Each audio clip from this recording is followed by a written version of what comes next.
KZFM, we're speaking this afternoon with Admiral Joe Sestak, and he's taken a few minutes out of his busy day to tell us a little bit about what he's been up to. Good afternoon. Good to be with you, Judy. Thank you. Oh, thank you.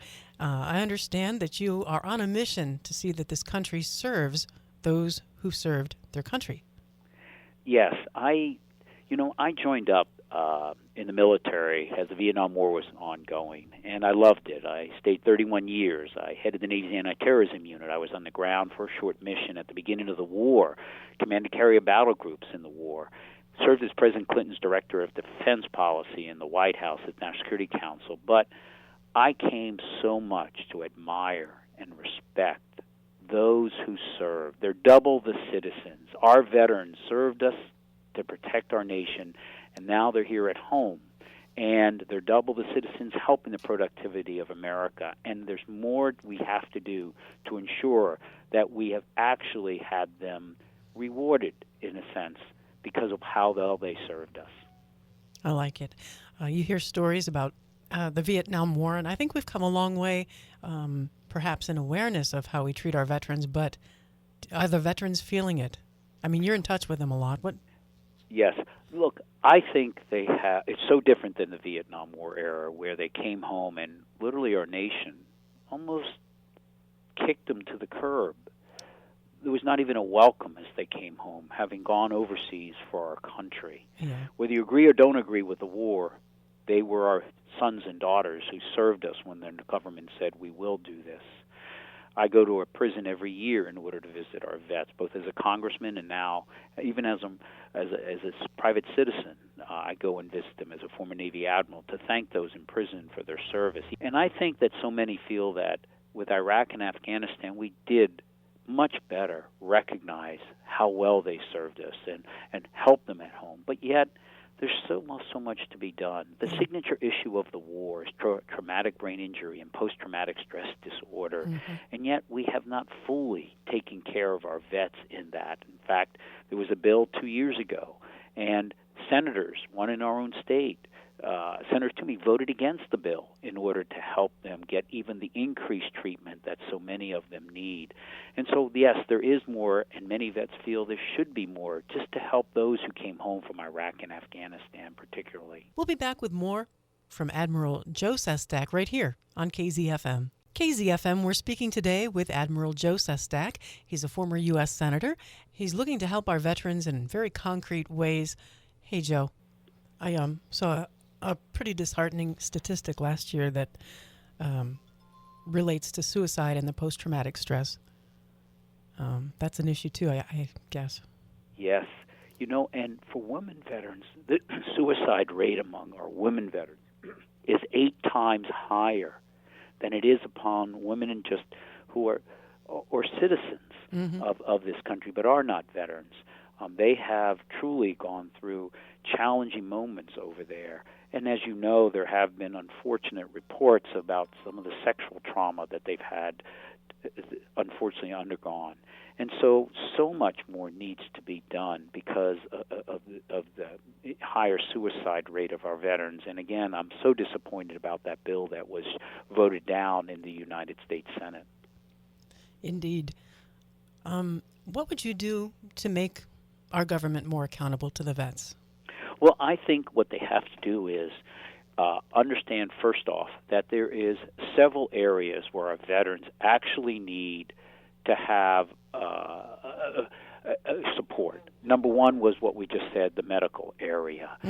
There is such a backlog in the VA still today on backlog. When I went to Congress, I actually voted to increase the number of caseworkers by over 3,000, and we increased by $10 billion back in 2007 and 8 the amount of money treating post-traumatic stress disorder and TBI. But then there's education. We had a GI bill out there. But again, we've had senators like Senator Toomey vote against the GI bill. And so we have to sustain it and enhance it. And this is important. It's just not to go to a 4-year college, but it's also for those that want to improve their artisan skills. Let's say you're a welder in the Army or Navy and you're a TIG welder, but to become a MIG welder. third is to help find a job. Again, the jobs bill a couple years ago was voted down. Again, Senator Toomey voted against it. That was down in the Senate. Texas has a wonderful program where if a Texan veteran gets out of the service, their discharge papers are sent right to a small office manned by veterans. And those veterans then contact the person and say, you're looking for a job. And then they connect them to the other half of the office that's out there with businesses who want to hire veterans. We need to do that across this nation. So there is a myriad of ways to do that, but also what we have to do is understand that the VA itself, once you're in, there are mighty fine spots throughout the Veterans Administration hospitals, but those in rural counties often are challenged to come all the way in a distance to a city perhaps and find a VA place. We need to have local community centers, particularly for mental health, be able to aid veterans, overseen by the VA, but so that someone can get treated in their community. And I think that's an important step, and I had a bill for that when I was in the U.S. Congress. We'll be talking further with Admiral Joe Sestak right here on KZFM. KZFM, we are speaking with Admiral Joe Sestak. I understand you've also been working on ISIS, Iran, China. Yes, I want people to understand, because there's such a lack of military experience in our senators of both parties down in the United States Senate, that militaries can stop a problem. We cannot fix a problem. I don't think anybody thinks we fixed Iraq. Even Nazi Germany, after our military beat it and stopped Nazism, to fix Germany, it took the Marshall Plan that actually helped it in its devastation of having been, taken down by our military, helped to build it into a democracy. And so that's an important element to keep in mind, that before you take the first step in war, make sure you know what the last step will be to secure the peace. And so with ISIS, I do believe that our air power should be used to destroy the state of ISIS. And it is a state right now because it has a population the size of Norway, land the size of Belgium, needs to be destroyed in terms of destroying where it gets its revenue to do terrorism. And that's the oil fields that are worth $2 trillion of oil reserves.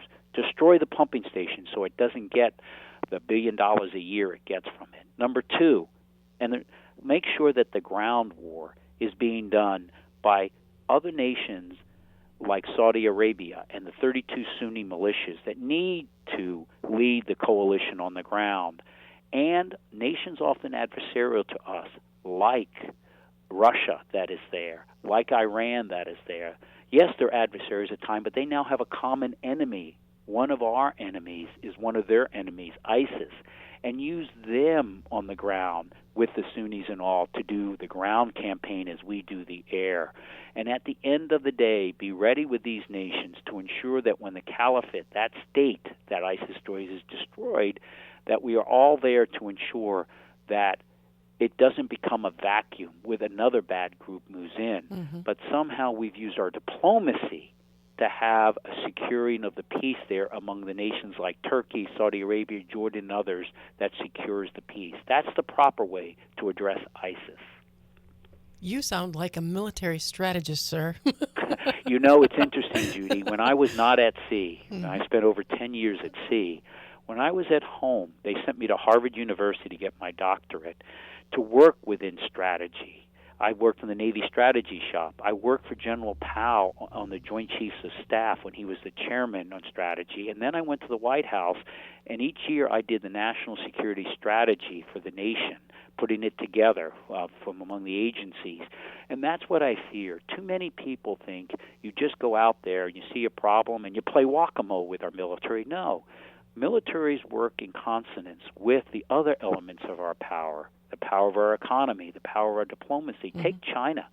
They are trying to control 90% They've claimed 90% of the South China Sea as inland waterways. My gosh, it's in international waters. But they claim it because there's $19 trillion of cubic natural gas under it that they want for their economy. They built 4 artificial reefs to land aircraft on for military aircraft to control it. No, we have to understand this is economics, but how we use our military to ensure that they do not control that sea is a way we bring other nations together in a coalition just to patrol it, to make sure there's an honest broker, us, who says, let's call now, China, you follow the international rules of the sea. Don't go going and doing mischief just because it's your economy you're worried about. We have to have a strategy, and I fear too few senators, probably none on either side, think about it strategically. It's just, well, maybe our military can fix this. Well, that's not the right way to approach it. We'll be back with more from Admiral Joe Sestak right here on KZFM. KZFM, we're speaking today with Admiral Joe Sestak. He's a former U.S. Senator. Well, this has been very enlightening, and I appreciate speaking with you. Is there anything you'd like to make sure our listeners know? I would like to end up with this. At the end of the day, national security actually does begin at home. Yes, we have a wonderful military, and I want to support it every day to be the best it needs to be to secure our liberties. But I also know this. We are so good because our youth are so good. The better educated they are, the more healthy they are. The ability that they honestly can come into our military and be that innovative thinker. I watched it every day on an aircraft carrier, 5,000 sailors, the one I commanded in my cattle group. Their average age was 19 and a half. We are so good as a military because we actually invest in our people. I am for education, everyone to have an opportunity. It's really our homeland defense, Judy. And I am for health care for everyone because we do that in the military because we need healthy, productive warriors, and I believe that in our civilian workforce. At the end of the day, how good our economy is, to invest in education and in the healthcare of people is really what I most care about, because that then gives you our youth that will take care of this nation in the military, for example. It's such an important area, and Judy, my concern right now is so few senators in either party, as I run for the United States Senate, understand that we are as good in our military because of our proper investment in our youth, in their education, and their health care. And second, please, when you use our military, make sure you use it wisely and prudently, because often, like with Iran, you can actually bring about the demise of its nuclear warfare program by diplomacy backed by our military and achieve the peace for America by other means, if possible, than just using our military. And I think that's the way we should think about walking softly, as some president said, Teddy Roosevelt, but carry a big stick. Indeed. Well, thank you for taking time out to talk with us, Joe, and I really appreciate it and hope to talk to you again. Judy, it was a real pleasure to be on with you, and thank you. Yep, thank you. Admiral Joe Sestak, right here on KZFM.